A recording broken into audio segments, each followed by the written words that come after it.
Good morning.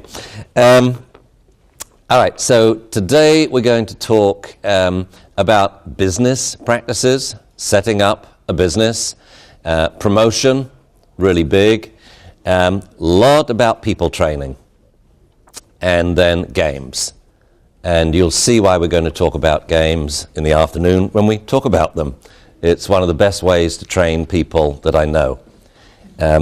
A lot of you, I'm sure, got into the field of pet dog training because you like dogs.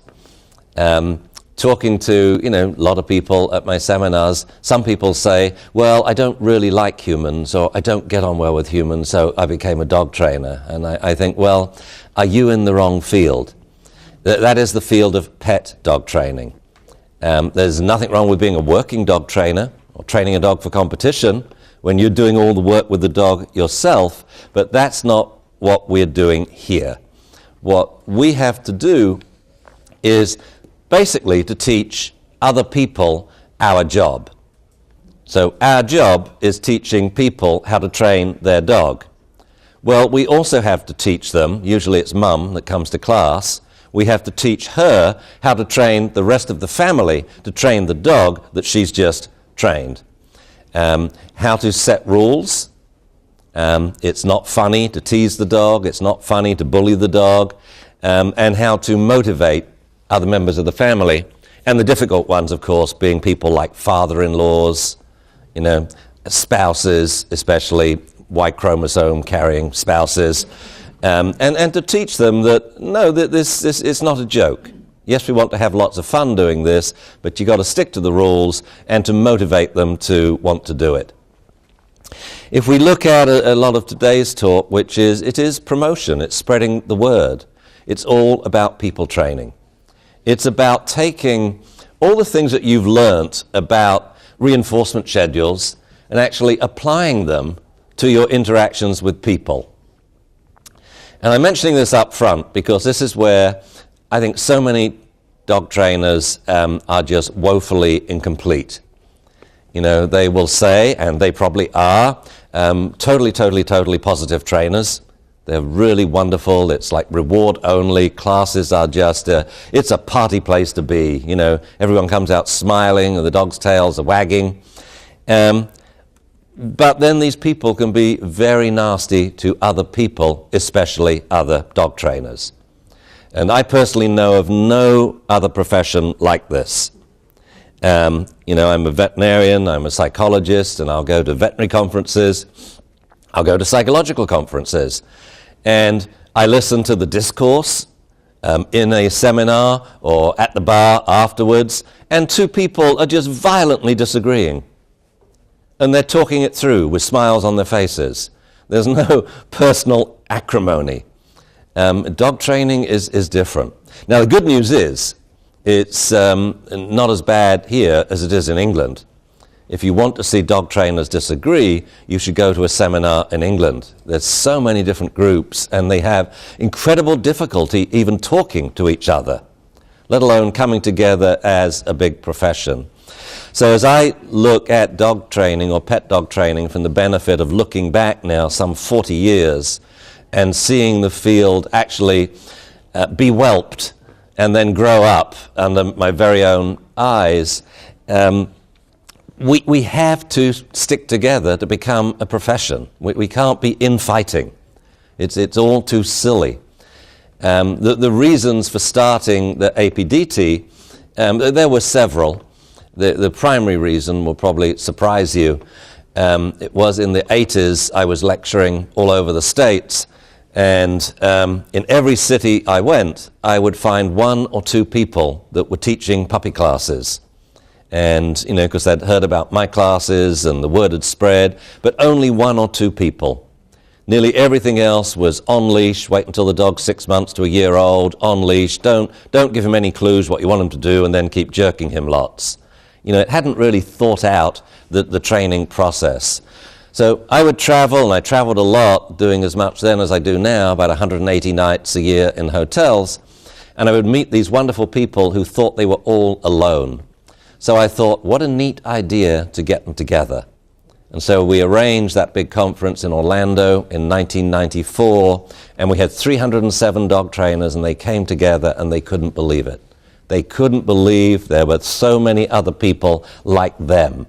And there was a lot of togetherness then. We're getting a lot of fighting now.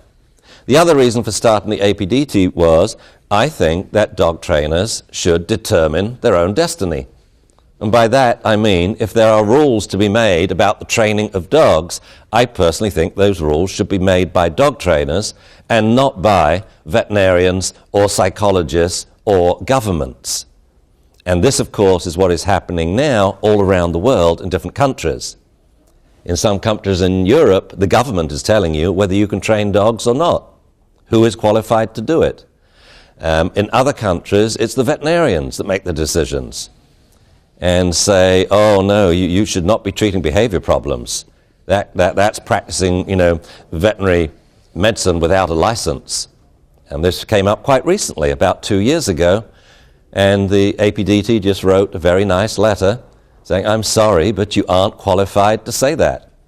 You are not dog trainers. And I think we have to get it quite clear. If you want nutrition advice, you should go to someone who knows about nutrition. If you want veterinary advice, you should go to a veterinarian. You want breeding advice, go to the breeder. If you want training advice, come to a trainer. So the world of pet dog training is very, very different from the way training used to be. It was all based on training dogs for competition or to do a job. So it was obedience competition, or it was Schutzhund, or it was tracking. And now, of course, we have so many more exciting competitions to do. But the person was a specialist, the dog was a specialist, and they would stay in class forever. You couldn't get rid of them. They'd come to class and they'd still be there 3 years later trying to get the third leg in open or something like that. Very different from pet dog training, where the person is just a normal person, just anyone. They could be a plumber or a psychiatrist. The dog is any dog and every dog. It could be a Basenji Basset cross. It could be an Italian Greyhound. We have to train them all. We don't have specialist pet dogs. I personally think we should. I think we should actually breed up a few breeds, and these would be specialty pet dogs. They are not like possessed of the devil, like, Beaucerons and Malinois, that you can't even get up to go to the bathroom to take a leak without them heeling all the way there and looking at you when you're doing it. I think it would be nice just to train a dog that, no, we've bred this dog to be a companion. You can talk to him. He might even talk back. I love you, in what they do. The other big difference is the syllabus. The syllabus back then was tiny. Think about it. How many of you competed in obedience? Before you got your dog, you had all the questions in the exam, right? Of course. You knew exactly what you're going to have to do. You're going to have to do your sit stay and your down stay and your heeling off leash, and as you move up, your discriminated retrieves and discriminated jumping and out of sight stays.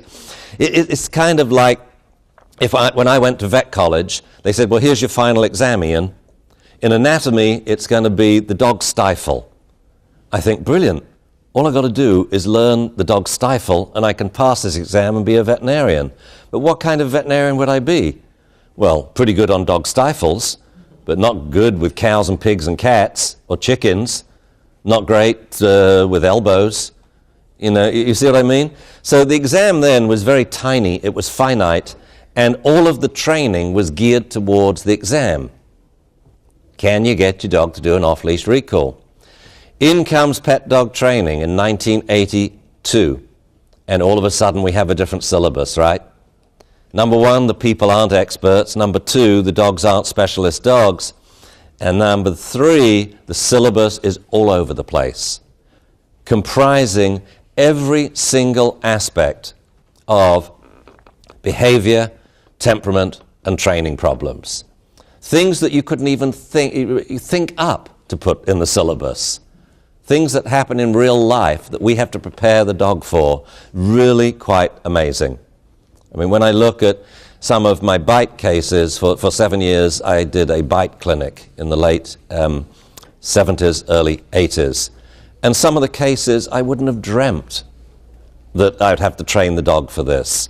At a cocktail party, someone comes in, trips, goes flying, and headbutts the dog who's chewing a bone. She gets bitten in the face. A lady is running out, she's got a date, and she's all dressed up to the nines, and the telephone rings. This is before mobile phone, so she runs back to answer it, thinking it's the guy she's going to meet, and she treads on her Rottweiler's thigh with her stiletto heels, and it penetrates all the way through. She gets bitten in the ankle. A little boy with a Superman cape on jumps off a coffee table and lands on a Malamute. Whoof! I heard it from the kitchen. The little boy is in this room at the moment. He didn't get bitten. The dog got up and came to me. Terrible irresponsibility there. What was he doing in the living room with the dog unattended? That really taught me something. All those cases I mentioned, by the way, no one got hurt. The dog had bite inhibition. Yes, they got bitten. They got teeth on the skin, but there was no skin puncture.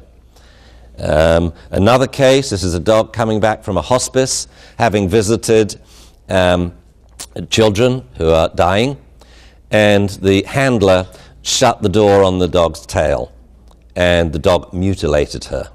This is a golden retriever, went up and down her arm and just shredded it. I just wouldn't have thought, that I'd have to put these in the syllabus. And that's why we make puppy classes the way they are. They should be a pantomime, an extravaganza, a party, music, totally off-leash, all over the place. You're flooding the puppy with everything. So when these weird things happen in life, the puppy says, did that week 3. Yeah, when they had all the children roll across the floor and squeak. Oh yeah, no problem. You see what I mean? We have this great advantage of puppy class, but we're not actually taking it. We've forgotten what it should be. But we'll talk about that on Monday. So let's start off. Let's say you are a beginning dog trainer, or you think you want to train a dog, or you've been doing it for a while. What is the best thing that you can do? I still think the best thing for you to do is to go to the APDT conference. Not necessarily every year, but occasionally. Like this year, it was pretty close. It was in San Diego, good city, sunshine, lovely.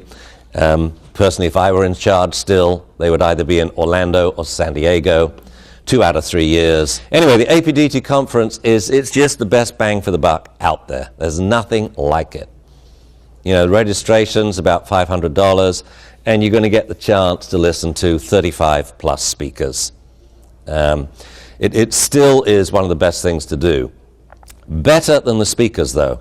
Probably I shouldn't say this, but I'm a speaker myself, so I guess I can. Better than the speakers is the networking that you'll do there. Just like the Orlando 1994, the getting together of these people and finding people like you at your level in training, whether you haven't taught your first class yet, whether you don't have a company yet, you don't even have a business card, or whether you have a corporation with 25 employees. So wherever you are in training, there are other people like you out there. And that's who you hook up with, and that's where you really learn. Going over the seminars together later on at dinner or in the bar. So it's the best thing to do by far. At the moment, I think the CPDT is probably the best certification you can get. It is the only one that's international. They now conduct it in Japanese in a number of countries around the world. It's a pretty good test. And if you want letters after your name, and I think it's good in an emerging profession, then CPDT are, I think, good letters to have.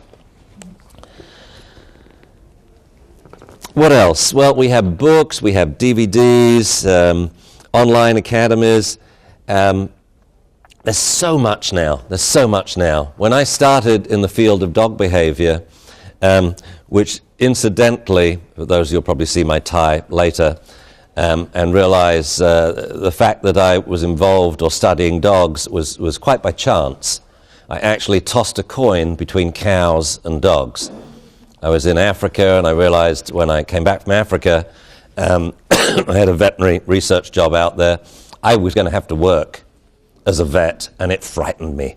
It really frightened me, the concept of working 9 to 5 and being stuck in the same town. That is not me. I like to be on the go, moving around all the time, and I can't do 9 to 5. I knew that then, and I had a little panic. So I thought, what will I do? Academics. You see, you know. And what topic? Well, I liked obstetrics, and I had discovered behavior in 1966, the study of domestic animals, and I found it fascinating. And that's how all this stuff started. It didn't start with dogs. There was no one studying dog behavior. It was the study of cows to produce more milk, pigs to stop them fighting, chickens to grow quicker so you can kill them earlier, and sheep so you could get them to ovulate all in the same week. So then you could let the ram loose so they're all going to lamb in the same week. So it was all about production animals. So I just studied behavior. I liked obstetrics. I put it together, sexual behavior, and I thought, what animal? Well, I always liked dogs. I grew up with dogs. I was a farm boy. When I was a kid, I'd be roaming the fields with 3 dogs following me: a Springer Spaniel, a Black Labrador, and a Jack Russell Terrier. But I loved cows. It was a difficult decision. I thought, well, it's probably going to be different because we have pet dogs. We don't really have pet cows. If I went with cows, it would largely be production. I knew that. It would be beef and it would be milk. But with dogs, there was the whole notion that it would just be, you know, just regular people and regular dogs, as well as doing the sporting dogs and working dogs. So anyway, I tossed a coin, came down dogs. And then I researched, where can I study sexual behavior of dogs near San Francisco? Why? Well, I'd just been through London in the 60s. There was only one place in the world better than that, and it was San Francisco. Well, I got 2 replies, one from Davis, 2 sentences that basically said sorry, and then one from Berkeley. 2.5 pages of single-spaced typed letter saying we'd love you to come and join our program. Back then, it had been going for 15 years at Yale. It had moved to Berkeley, and I joined a 30-year program on the study of dog behavior. I thought I'd died and gone to heaven. I can't believe my days in Berkeley. Getting up in the morning, wandering along to see the dogs, having a beer, watching them mate, finishing at about 11:30, going home. I thought, this is amazing. This is a job. Yeah, and it's a job with $1 million grant too. People threw money at us back then. And quite by chance, because of a veterinarian I knew who worked in Berkeley, one of the clients of this veterinarian came in and said, do you know anyone who can teach a 10-week course on dog behavior? And they said, yes, we do, actually. There's a young English veterinarian who's doing a PhD course at Berkeley. So in 1972, I taught a 10-week-long program for the University Extension and loved it. I was lecturing at the university at the time, and the most common question you're asked by a student at university is, will this be on the midterm? Really provoking, insightful questions.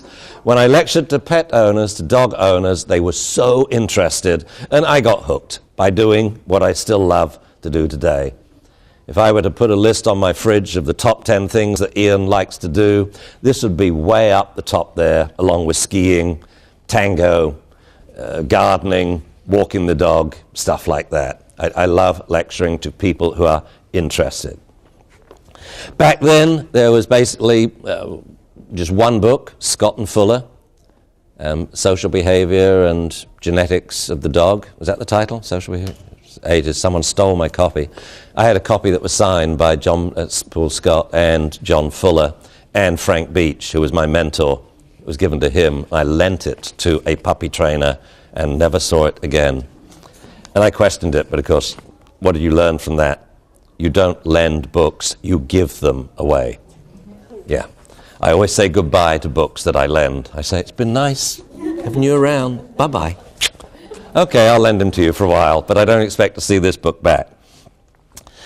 We then had Michael Fox's stuff, but that was it. That was it. Now we have everything out there. You go to Dogwise, you go to Torza, you have a choice of probably 1,000 days of seminar to buy, to listen to, hundreds of books which are really good, really good. It took forever for there to be a good book on pet dog training. Now we have loads of them. DVDs, and now we have online. We have wonderful websites like Dogstar Daily. Isn't that cool, or what? Is anyone here who doesn't know, who hasn't been to Dogstar Daily? How many people here have been to Dogstar Daily? Have you been to Dogstar Daily? No? Then your hand should have gone up the first question, you see? You should definitely go to Dogstar Daily. It's a brilliant site. It's my son, Kelly, my wife, and myself. Just the three of us do it. And we're going to have radical changes next year and make it even better. So, this brings us to a big question of education that, strangely enough, Jamie and I were chatting about in the car and actually in the Irish pub last night. So many people think that education is data delivery, and it's not. You know, delivering data is not the way to do it. We emailed you notes, and the notes for the puppy classes and the adult dog classes are enormous. That's data. I really hope you don't expect me to stand here and read it to you. You see what I mean, the difference? We're here to go over what's important in those notes. What you have are absolutely representative notes of our syllabus for teaching a puppy class. The education part, that's data delivery. Boom, boom. We push a button, and theoretically, you should have all got it. Okay, I just left a message for them to email you the notes again. So just so you know, the last 2 days are identical to what you have. It's today and tomorrow are my notes. They're notes for me. They're not actually notes for you, but I thought, if I'm going to use them, you may as well have them to see that we are following a route today. I'm not all over the place, okay? This is very different from my normal lectures, where I just lecture without notes and I don't know what I'm going to say until I say it. Here we have to go through this bit by bit. So data delivery is done by sites like Dogstar Daily. You know, if you want the data, then deliver it online now. I think you know where I'm going with this. This is how you should deliver data to your clients. If you're talking in class, what an absolute criminal waste of time. You know, if you have to say anything in class, then your data delivery system is flawed. If anyone asks you a question in class, then you've done a rotten job at delivering the data. Agreed? Anytime someone asks you a question, you should write it down. I remember I had a trainer years ago.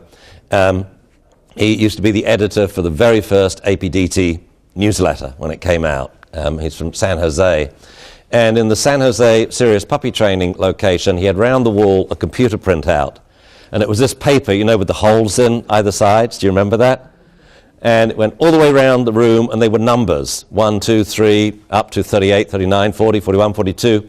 And if someone would ask him a question in puppy class, he would say, question number 19. And they would go to the big number that said 19 and read the answer. Or if someone would say something, well, my dog does it at home, he'd say 42. And it says, well, it's convenient that your dog does it at home because you live with your dog at home. So that's really cool. But you know what? I think he just didn't do it in class right now. And what worries me, if he didn't do it in class, maybe there are other situations when he wouldn't do it, like if someone left your front door open and the dog's running into the street. That's why we practice in many different places. So you don't want to keep delivering information. You're not a parrot. I tell vets this. The first, puppy consult, and they spend, could be as short as 15 minutes, as long as 45 minutes with the new puppy, a new puppy owner. And I tell them, what are you really doing here? All you want to check is this animal's alive, and healthy. You're going to look in his eyes, look in his ears, take his temperature, you're going to auscultate, and let's be honest, we have some vets here, right? Veterinarians, you have one. That's all? No. 2, that's good. welcome. Thank you very much for coming. And the whole point of auscultation with a little puppy, I mean, we can see he's healthy. We're checking a few signs which would take, 4 minutes, 5 minutes? But we put on the stethoscope. Shall we tell them why we do it? It's the only way to get the owner to shut up. It's 9 in the morning and you can put your stethoscope on and say, let me just auscultate and see if he has any heart murmurs. And thank goodness, oh man. Oh, Starbucks. I need my Starbucks, good Lord. Okay, yes. And yeah, probably the puppy does have a little murmur. Lots of them do. But the health check is actually quite cursory. What this should be is a progressive desensitization, classical conditioning routine for 30 minutes. You hand feed this puppy so much liver that when he gets in the car to drive home, he throws up. But he says, man, what a place. I've never been to a place like that. Everyone is so friendly, and they gave me so much liver. I love that. And you handle the puppy everywhere. And you ring a little bell, ding, ding, ding, ding, puppy on premises.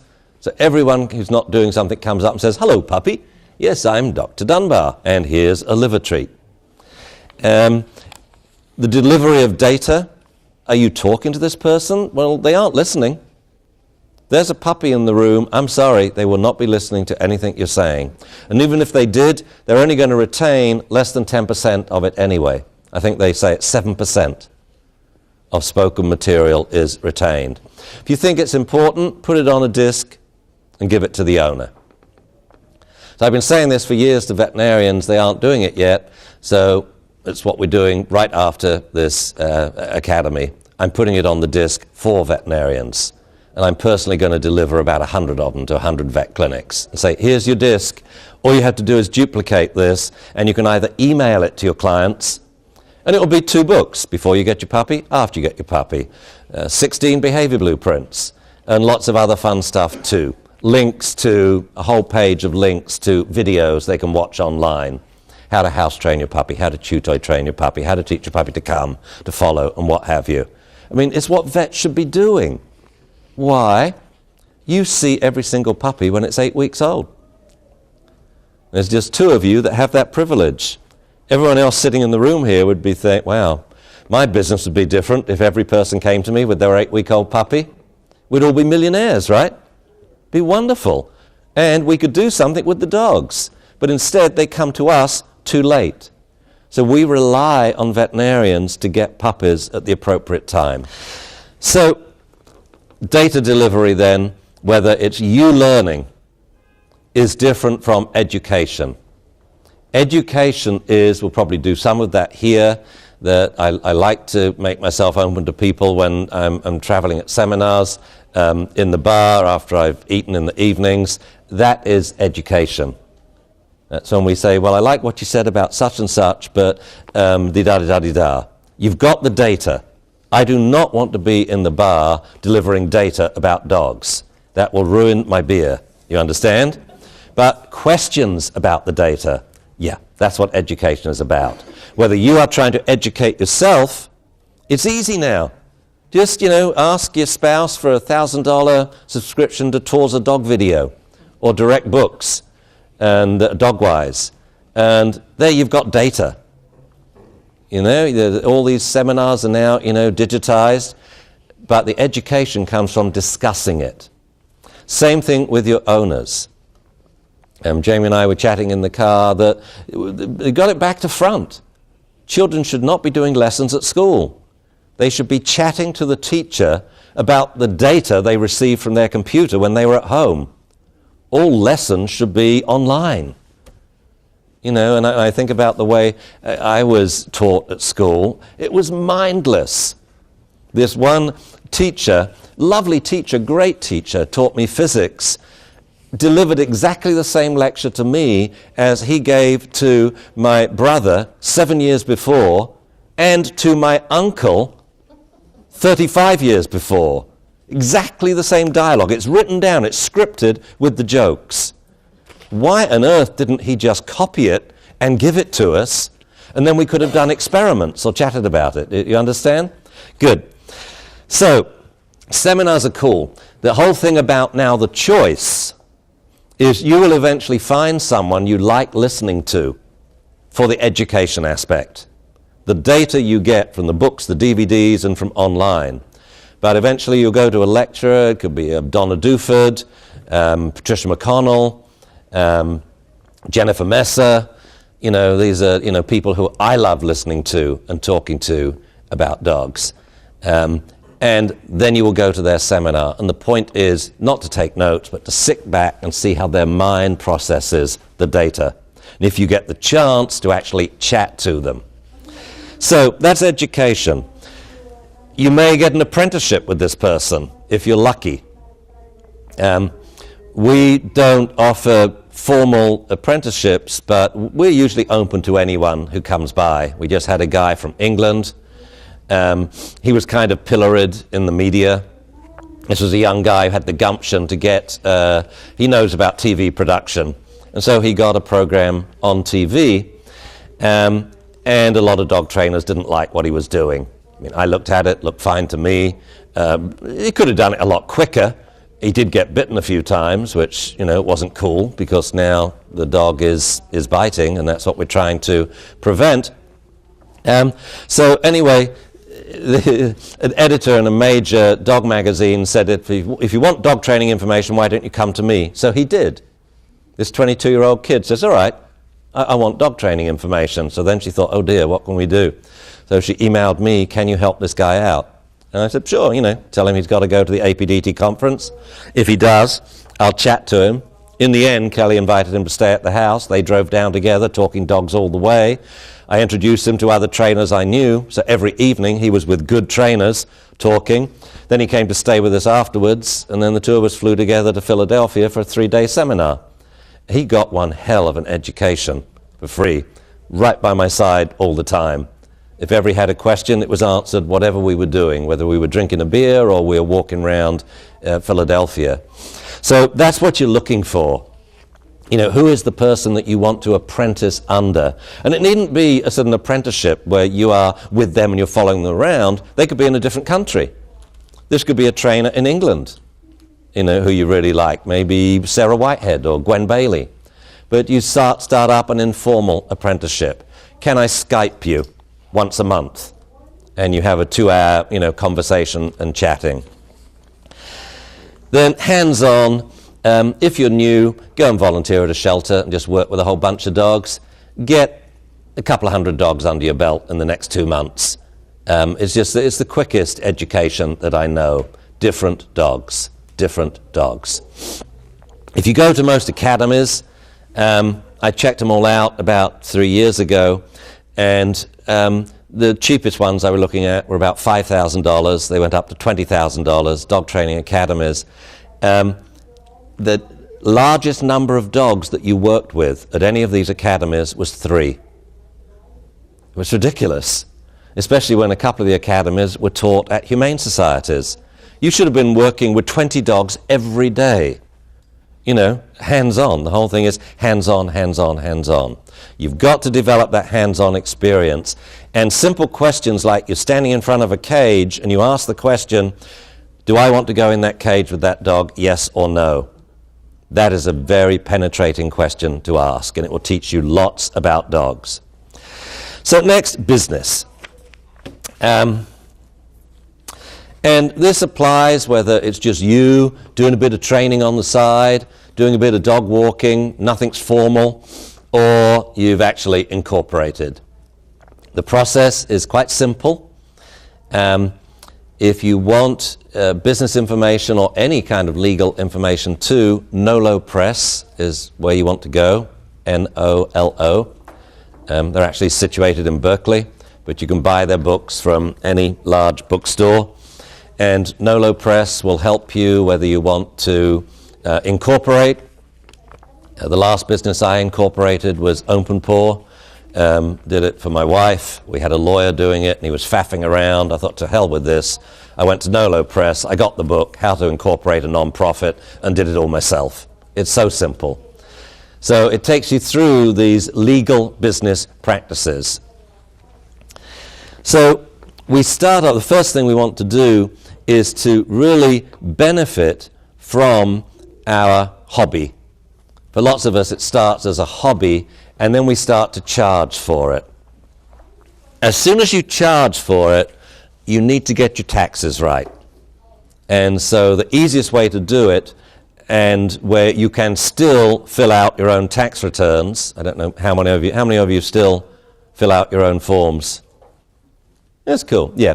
So if you're just using a 1040, all you need to add in is a Schedule C, and that will be your business. If you're charging money, my advice would be, now, when I'm giving business advice here, this is purely advice. Let's put it this way. This is what Ian did. I can't advise you about taxes and what have you. You must eventually, seek the legal advice or what have you. The easy route is the route I took. That as soon as I started charging for dogs, I started a separate bank account to separate the funds. Okay? If you don't do that, you'll be running everything through your personal tax return. It'll all be lumped out. So the first step is your Schedule C.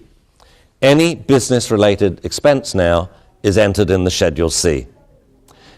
And you can now claim many, many deductions.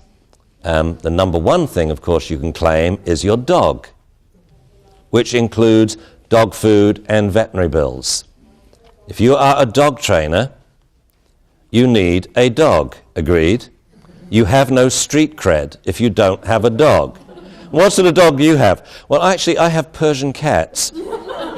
Next. So it's kind of like a plumber has tools, a carpenter has tools, a systems programmer has a computer. We are dog trainers, we have to have a dog. Everything related to this dog now is a very kosher tax deduction from my viewpoint. And I've been audited 3 times now, and this has gone without question. Without, they say what? And I call it canine husbandry. And it comes from buying the dog, dog food, veterinary expenses, crates and toys and everything. Everything that's purchased for the dogs. What does get questioned is travel and entertainment expenses, of which, of course, I have a lot because I'm spending 180 nights a year in hotels. So when I explain that to them and say, look, this is how I earn my money. See, this is what I learned in Japan, what I earned in Japan. This is what I earned in Canada. This is what I earned in England. Oh, I see. So you travel to work. That's what I do, yes. It's not in my city. If I give a seminar in Berkeley, well, we're doing one in January. If we get 6 people there, we'll be lucky. Why? I'm not an expert in Berkeley. You have to come from at least 100 miles away to be an expert. Well, I only traveled 90 to get here, so I'm barely an expert in Sacramento. Okay? So, Schedule C is cool. So now you can add in telephone. And these days it's all changed. We have a mobile phone. There's no reason why the majority of that can be a business expense. You can, if you like, get a business phone, and I would strongly advise this once you've been in training for a year. Otherwise, the phone will drive you crazy and destroy your marriage and your life. You cannot be taking these calls from the general public on your personal phone. So that's the very first one of the quantum leaps. Get a business phone. And then the whole thing is tax deductible. And of course, that's where most of your data download expense will be, because you're online checking out stuff about dogs and downloading, things for your education. If you have an office in the home, that can be a tax deduction, and that means a certain percentage of your mortgage, your rent, your utilities can now be a tax deduction. And it's usually done by number of rooms or square footage. This is something, if you are audited, they will check on. So make sure it's an office in the home. Okay, it's not just a table that you use to have dinner on as well, and you just happen to have a computer there. So an area which is taped off, and I tell people if you're using half of a room, then put masking tape on the floor. That's your office. And it's very good for tax reasons to have it delineated that way, and it's very good for your brain. One of the dangers of being a dog trainer, the majority of you are working for yourselves. And that's a great way to destroy your life. It really is. You've got to separate work from play. It always amazes me how Jamie does that. He has this beautiful delineation because he works for me. And, he's on the clock or he's off the clock. He's two different people. It's so obvious. And I remember once I rang him up and asked him to do something, and he said, "It is Saturday, Dad." And he didn't say no. He was just letting me know it was Saturday. I said, "Oh, yeah, he can wait till Monday." On the other hand, if I sent him a specially coded message, he probably would do something for me on a Saturday. Like once we had a screw up with notes, and I said, "Can you get notes emailed out?" And he knows it's really important just the way it's written. We'll talk a lot about that as we go on, how to code information to dogs so they know whether it's really important or not. Because most of what we ask dogs to do, we don't really care if they do it or not, and most of the time they don't do it anyway. But then occasionally we get mad when they don't, and the dog can't work it out. Once you solve that conundrum, you've suddenly got absolute compliance on demand. When you want compliance, you can get it. So if you now get someone to work for you, are they going to be an independent contractor or an employee? My advice is move towards employee as quickly as possible. Become kosher. Do it right. The whole independent contractor thing is kind of woolly. You've got to look at the rules very, very carefully. You do not want to screw up with that. If you classify someone as an independent contractor and you pay them money without deductions and stuff, and you get audited and you're wrong, you owe an awful lot of stuff. A lot of back taxes. So when you start to get that second trainer, that employee, I would make them an employee. That would be my advice there. My advice is I would move through this route very quickly, from Schedule C to incorporate. It's very easy, it's not expensive, it has lots of advantages. And you're looking ahead with the right frame of mind that you want to be a business person. All right? Now that may not be what all of you are looking for. But if you do want to be a successful dog training business, then become a successful dog training business. And I would say incorporate and have employees. If on the other hand you say, no, Ian, I just want to do it myself. I don't think I ever want to have employees. That's cool. Then I would stick to a Schedule C. Very, very easy to do. The thing about a corporation, it is a different legal entity. So it's starting to separate you from danger. There's two ways we do this. One is incorporating. The other is insurance. You've got to have insurance. You've got to have insurance. You understand that? What did Ian say? You've got to have insurance. It's not that expensive. I think APDT does it with insurance carriers of the Carolinas. You've got to have insurance. We live in America, the land of the Sioux. People can sue you for anything. And usually it is anything. It's so seldom is anything that you've done wrong. A single lawsuit, and you know that what is the danger of a lawsuit? How do you get stung? The legal fees. I mean, they could go up to $100,000 in 3 months. Legal fees. Defending yourself. You have to have insurance. And you explain to them if you get sued, you must not settle on this. Because usually they want to settle if it's less than $35,000, $40,000, $50,000. So many lawsuits will be suing, say, 20 different people for $30,000 each. Well, every single insurance company is going to settle. Then they will cancel your insurance and put your rates up. So if you ever get sued, you write to the insurance company immediately and say, deal with this, you must not settle. It's a fatuous lawsuit. If you settle, you may have a lawsuit. And you've got to get them to go after the people. But they should be doing that. You can't afford to. The legal fees will just eat everything you own.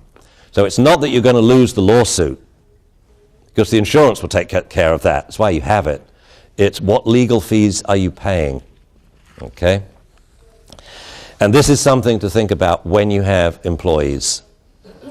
You know, if you have employees, then I would very strongly suggest you go and learn about human resources and all the rules and regulations and the things that you must not say, must not do, and on and on and on. You've got to have an umbrella insurance for those sort of claims as well.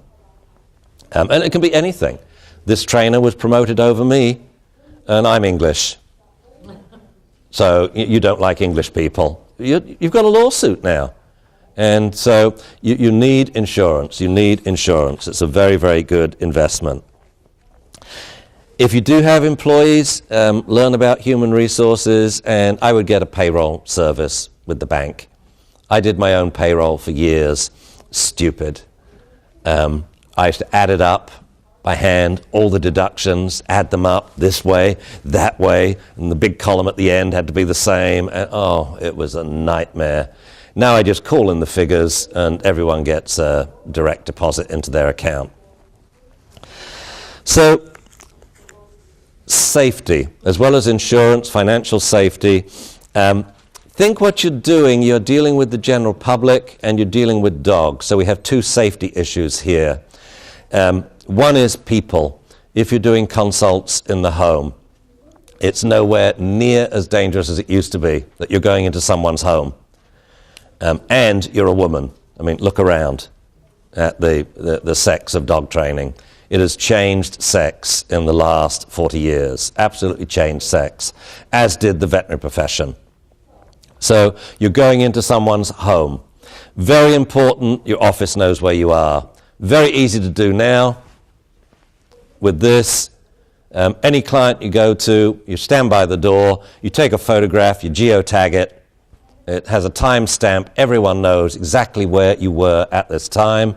You ring the doorbell, and then you say, no, I'm right with Mr. Brown right now, just going in the house. Okay, I'll check back later. Boom. So just basic safety issues that your office, or it could be your spouse, knows exactly where you are, and this person knows that other people know where you are. So it's just something to think about. Safety with dogs. Really only important with adult dogs and if we're dealing with aggression. And we'll make that quite clear about the difference between training adult dogs and training puppies. And the reason I'm doing the academy this way round is that when I talk about adult dog training, there's so many constraints. There's so many things you can't do. Because you've got 12 adult dogs here, you don't know if they have bite inhibition to people, let alone other dogs. So the classes are pretty damn boring, right? I mean, think about it. And I want you to feel that boredom so you understand the joy of what you can do in teaching puppy classes. In a puppy class, you can do anything and everything. But at the moment, it's not being done.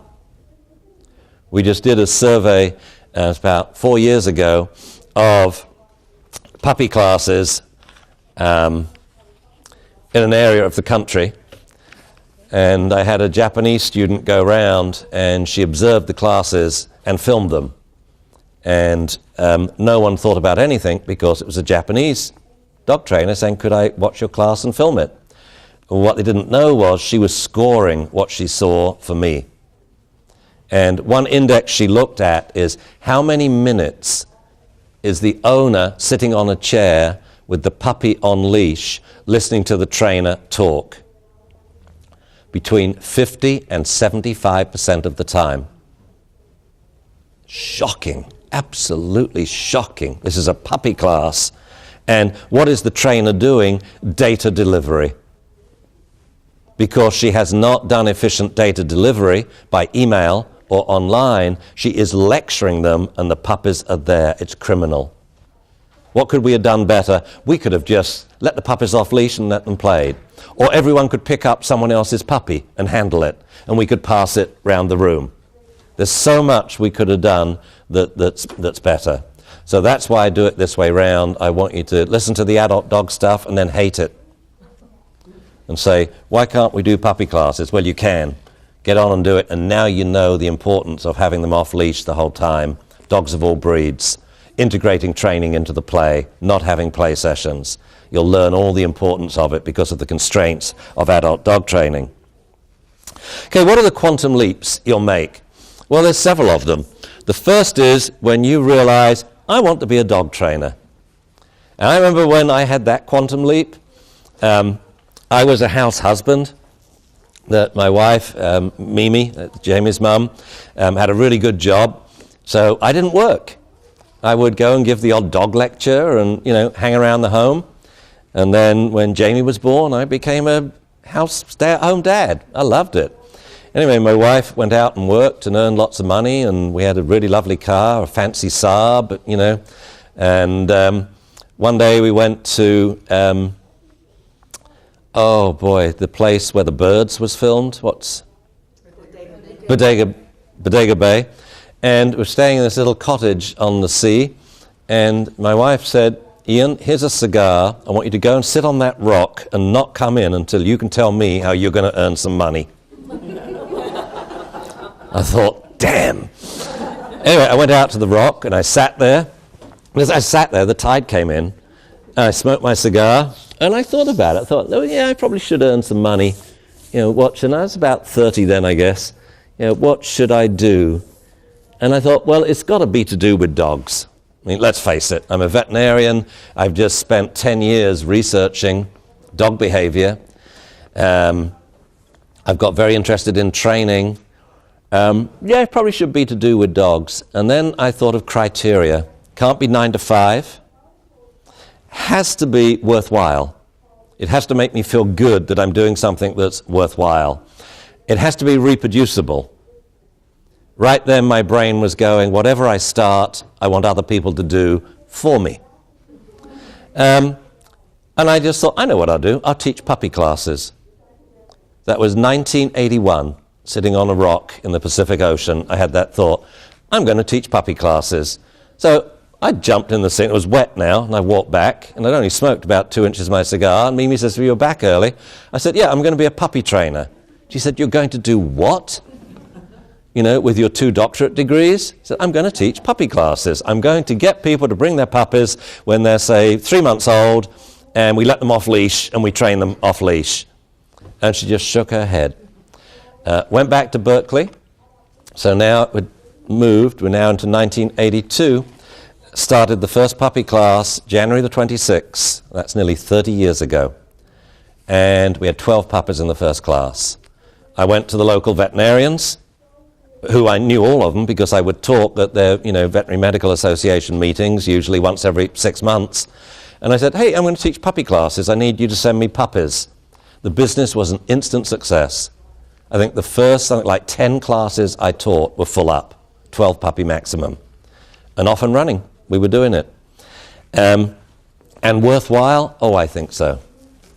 And what's the worthwhile aspect of it? Well, obviously, it's good for the puppies, but it's good for the people.